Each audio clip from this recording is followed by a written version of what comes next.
En el programa de hoy vamos a hablar sobre las infecciones por transmisión sexual desde una perspectiva sociocultural. ¿Cuáles son las más típicas en la actualidad? ¿En qué franja etaria son más comunes? ¿La mayoría tiene cura? ¿Cómo prevenirlas? Para esto nos acompaña Emilce Méndez, profesora de Bacteriología Clínica en la Facultad de Bioquímica y Ciencias Biológicas de la Universidad Nacional del Litoral.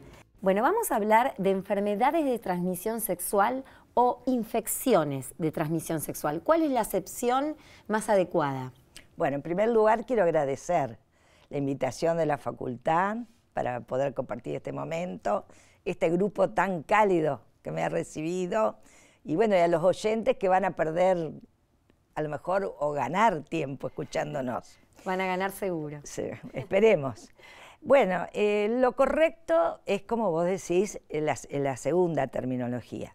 Estas enfermedades son milenarias. Ya en los escritos chinos existían. En la Biblia hay referencia a esto.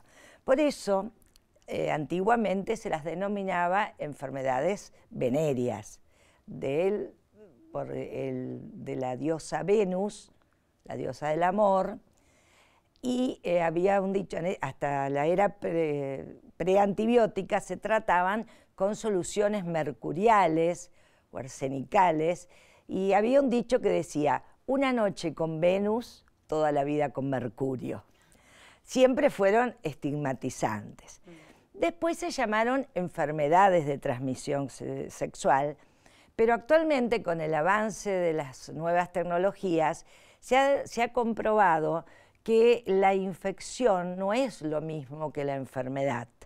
Todos podemos, algunos o la mayoría podemos estar infectados, pero no manifestar la enfermedad, es decir, no manifestar signos y síntomas clínicos. Por eso se utiliza infecciones de transmisión sexual, que muchas de ellas cursan asintomáticamente, y ese es el grave problema epidemiológico que hay, que uno puede transmitirla y no saber que está infectado. Claro. Y usted hablaba recién de una era prebiótica, de tratamiento y abordaje de estas enfermedades. Claro. ¿Cuándo comienzan a tratarse desde el punto de vista científico, biológico, este tipo de infecciones? O sea, estudiarse, a tratarse y bueno, y a pensar en su cura. ¿Cuándo más o menos comienza esto? Bueno, estudiarse empezaron, ustedes saben que la microbiología es una ciencia joven, al lado de la filosofía,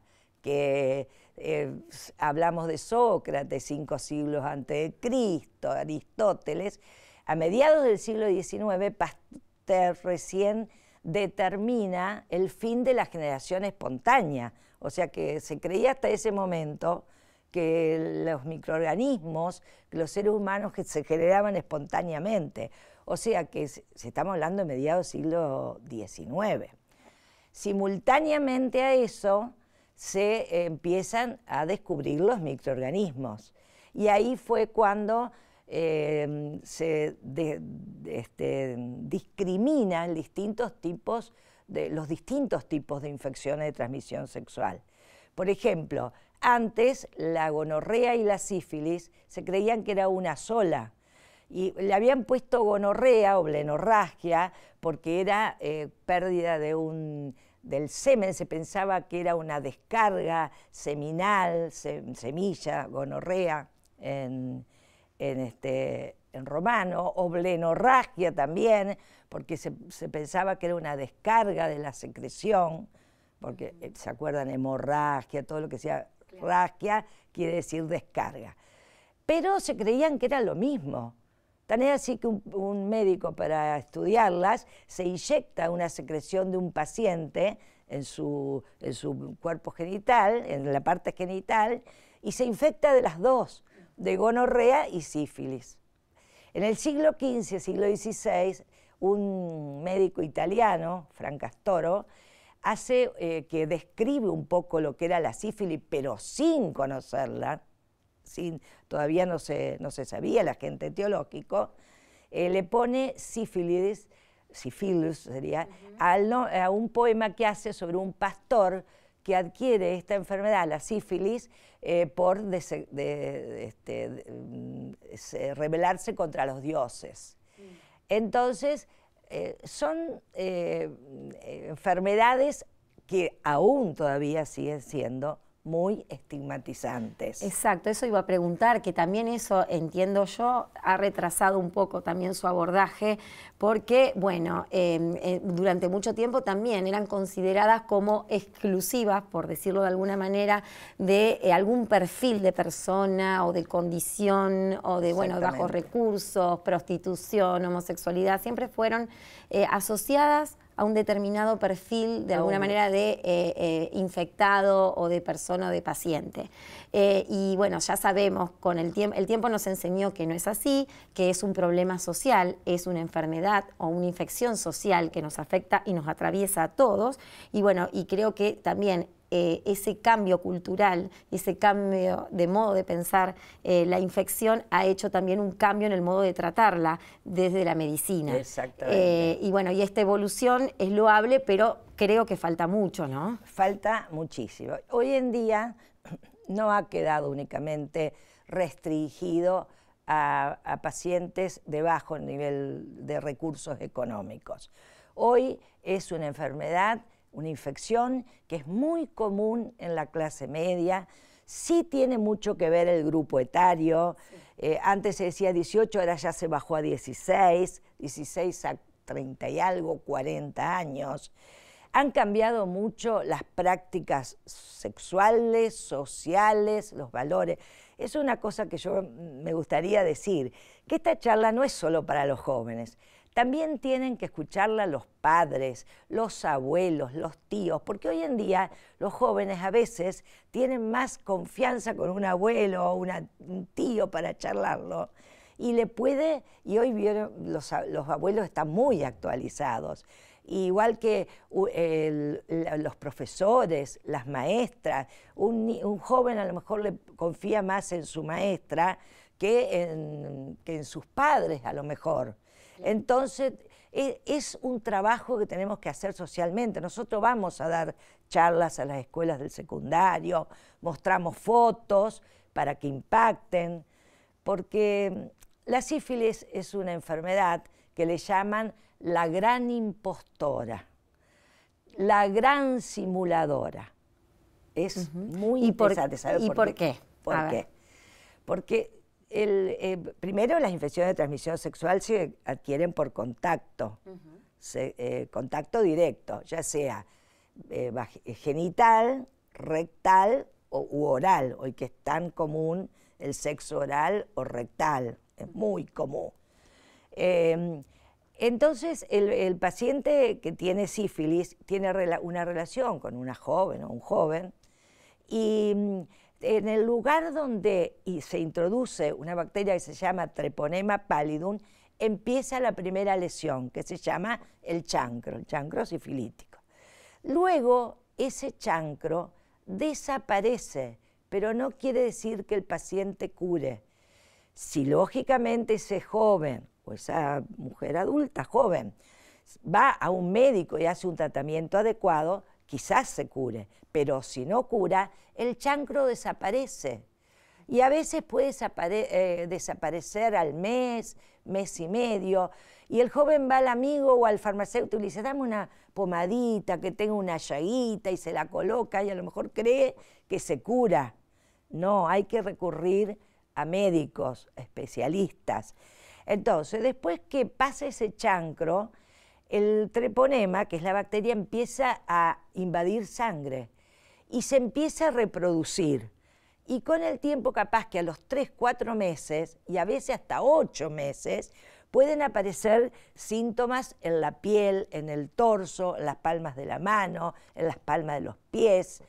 Y ahí entonces, cuando el joven se asusta, piensa que a lo mejor es forunculosis, acné, o en las partes húmedas en las axilas, en las partes genitales, en la vagina en la mujer, en el recto en el hombre, se forman lesiones llamadas condilomas, que son como unas lesiones que son verdaderos cultivos de bacterias. Y a lo mejor la joven o el joven que va a tener una relación, un encuentro sexual, no observa a la pareja, no mira, se imaginan, hoy en día que hay tanto alcohol, como le digo a mis alumnos.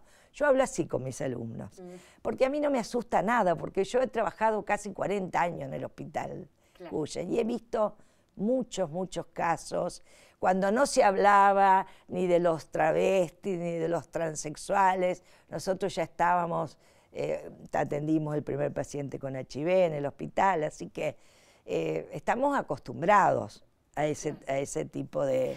O sea que el trabajo de prevención es lo importante acá. ¿Y estamos preparados desde el sistema público de salud para hacer prevención? Preparado el joven, porque no le da tanta importancia a la infección, cuando estas infecciones dicen que le dan paso al HIV, porque dicen que las infecciones de transmisión sexual vienen en familia, o sea que se puede adquirir 2 o 3, y yo le agrego, destruyen la familia, porque muchas veces, la infidelidad hace más dolor que la infección misma.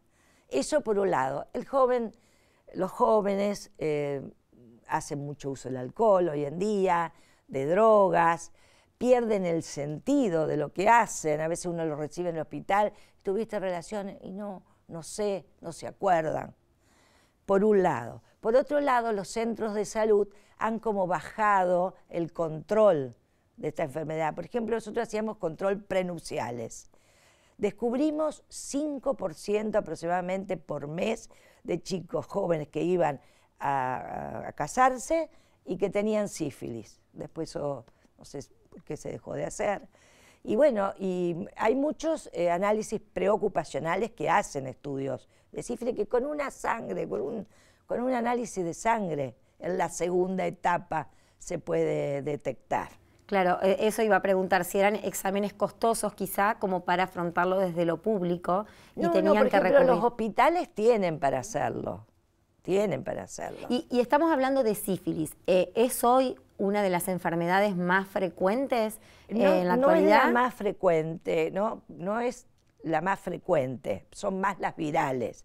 Pero lo que alarma es que aumentó muchísimo en la sociedad en estos últimos años. Después de la pandemia de los años 20, cuando se liberó todo, cuando teníamos todas esas ganas de salir, de encontrarnos, de juntarnos, ahí sí hay un pico impresionante. Sífilis, blenorragia. Yo hablo con la gente y me dice, ¿pero cómo? ¿Todavía hay sífilis? Sí, todavía hay sífilis. Como hay tuberculosis también, no siendo de transmisión sexual. Y hay que cuidarse, hay que usar barrera de protección. Y muchas veces, como yo le digo a los chicos... Sobre todo en las relaciones ocasionales. Ocasionales, exactamente. No se usa la barrera. Está indicado cómo usarlo, en dónde usarlo, cambiarlo cada vez en cada orificio que uno lo va a usar.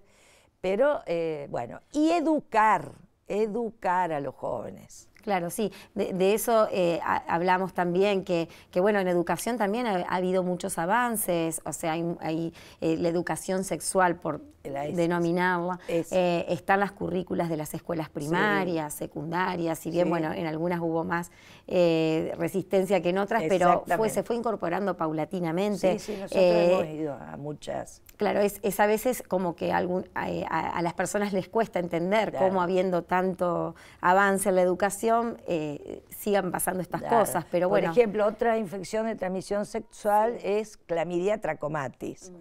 Nosotros hicimos un trabajo, una tesinista en nuestra cátedra, hizo un trabajo para jóvenes asintomáticos, universitarios, y encontró alrededor del 8% de jóvenes infectados con clamidia. Porque nosotros hacemos el servicio de clamidia, tenemos un servicio a tercero, que lo ofrecemos a los laboratorios de Santa Fe y zona de influencia hasta el norte, por una técnica que se llama PCR, que es la más correcta de realizar. Claro, por lo que dice, entonces, además de la prevención y de los cuidados personales, también hay que hacer un seguimiento, uno se tiene que ocupar periódicamente de hacerse los análisis correspondientes para despejar, sobre todo cuando hay dudas, ¿no? Exacto, cuando hay duda, cuando hay una relación dudosa, sospechosa, con algún promiscuo o promiscua.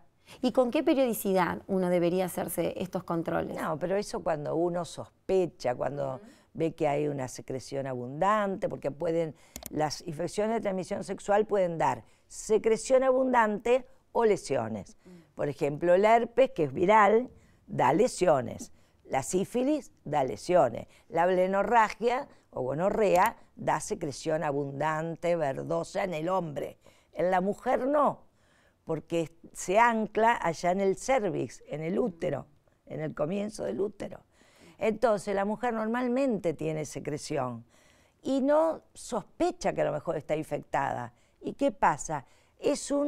Epidemiológicamente está transmitiendo la infección, sin saberlo. Por eso es muy ante importante. la sospecha, entonces, recurrir.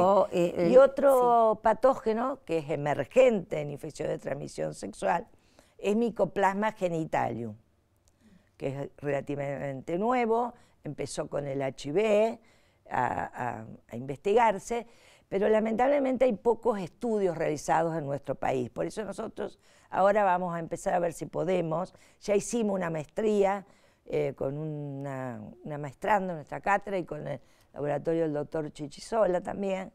Y bueno, tenemos pocos pacientes estudiados hasta ahora. Pero vamos a seguir, porque hay una de nuestras docentes que tiene interés en hacer su doctorado, y vamos a seguir a fin de establecer, de poner en marcha otro servicio a tercero de detección de Mycoplasma genitalium por PCR, porque es una bacteria muy chiquitita. ¿Y eso cuándo comenzó a visualizarse, a detectarse? Y cuando con los pacientes HIV comenzó. Y después se empezaron a hacer estudios, y se vio que era una infección de transmisión sexual que, de acuerdo al nivel que tiene la tecnología y de diagnóstico precoz en cada país, es la prevalencia. Claro. Nosotros en nuestra zona hasta ahora tenemos 3%, 4% en algunos otros lugares del país que se estudia. Pero hay países más avanzados en Europa que tienen más prevalencia, 10, 12%. Por ejemplo, ¿qué países? España, por ejemplo, hay trabajo de España, otros en Estados Unidos, hay otros que han hecho con pacientes embarazadas o pacientes que iban a hacerse control de PAP. Sí, y ahí se hay detectaba. diversos estudios que han hecho. Bien, y ya que estamos hablando de HIV, bueno, sabemos que es histórica la búsqueda de una cura y que se ha logrado avanzar al menos para que el paciente pueda sobrellevar la enfermedad durante el mayor tiempo posible. Con respecto a eso, HIV en concreto, pero en general, ¿cuáles son las enfermedades que tienen una cura o cuáles tienen bajas posibilidades de cura? Todas, tomada a tiempo, todas tienen cura, todas, excepto el HIV, que ya hace ahora. Cuando empezamos HIV, el paciente tenía que tomar 40 píldoras por día. Sí. Era tremendo. Y adquiría una infección llamada oportunista, que son dados por parásitos, hongos o bacterias, porque era inmunodeprimido, y lo mataba. Exacto. Hoy en día no, conviven con el HIV, como los pacientes con tumores. Con el avance tecnológico, antes uno decía un tumor sólido y a los 3 o 4 meses moría el paciente. Ahora tienen una sobrevida y muy buena sobrevida. Quedan con una inmunodepresión. Exacto. Todos los demás tienen tratamiento hasta ahora. El grave problema que estamos asistiendo, que es otro tema muy importante para abordar, es la resistencia antimicrobiana. Por ejemplo, antes la gonorrea, el agente etiológico de Neisseria gonorrhoeae, era sensible a la penicilina. Pero cuando se empezaron a usar tantas quinolonas para infección urinaria, para infección respiratoria, se hicieron resistentes, primero a la penicilina, después a las quinolonas, después la cefalosporina de tercera generación, y ahora tenemos que el gono se ha convertido en una supervac. Hay muchos, y ahora Mycoplasma genitalium, que ya es prácticamente incipiente su emergencia, o sea, es un patógeno incipiente, ya empieza a tener algo de resistencia para acitromicina, que es el antibiótico con el que se trata. Bien, y usted me hablaba de servicios a terceros, de servicios que presta la facultad, y mencionó dos. ¿Qué otros trabajos hacen para la sociedad hacia afuera? Y no solamente desde el punto de vista de servicios, también puede ser tareas de extensión y de investigación. Bueno, de investigación nosotros estudiamos Staphylococcus aureus, un patógeno interesantísimo, que primero seguimos la resistencia y la virulencia de Staphylococcus aureus, que primero esa bacteria, cuando empezó a ser resistente, era únicamente nosocomial, pero hasta que el año 90 aparece un día un jugador de fútbol americano de Estados Unidos con una lesión por un estáfilo, se lo trata como si fuera ambulatorio y el paciente murió en 2 o 3 días. Y ahí empezamos la gran historia de Staphylococcus aureus resistentes de la comunidad. Se empezaron a encontrar cuando hacen forúnculos a repetición, en lugares cerrados, en cárceles, en escuelas, hospicios. Ahí se empezó a ver que no agarraba únicamente, no infectaba únicamente a los inmunodeprimidos, sino a pacientes enteros inmunocompetentes. Porque tienen factores de virulencia muy importantes. Y todo eso estudiamos nosotros desde el punto de vista de investigación. Y desde el punto de vista de servicio a tercero, estamos haciendo clamidia por PCR, detección de clamidia, y extensión siempre damos charlas a los alumnos y vamos a escuelas que nos invitan, siempre mostramos esas fotos antes a los directivos, porque a veces son fotos por ahí que nosotros estamos acostumbrados, pero al joven le puede impactar. Pero como a veces nos dicen los docentes, es ver en vivo la infección, es saber que existe, que mañana puede tener contacto con una niña o un niño y que esa infección existe. Hay que tener en cuenta mucho los cambios sociales que estamos viviendo, las conductas. Claro. De los jóvenes. Particularmente, pero porque está comprobado que es la franja más afectada, digamos. La inicial, que es la edad de inicio de la relación sexual, hoy en día es mucho más joven. Se hace mucho sexo grupal, se comparten parejas, y además se usan muchos juguetes sexuales.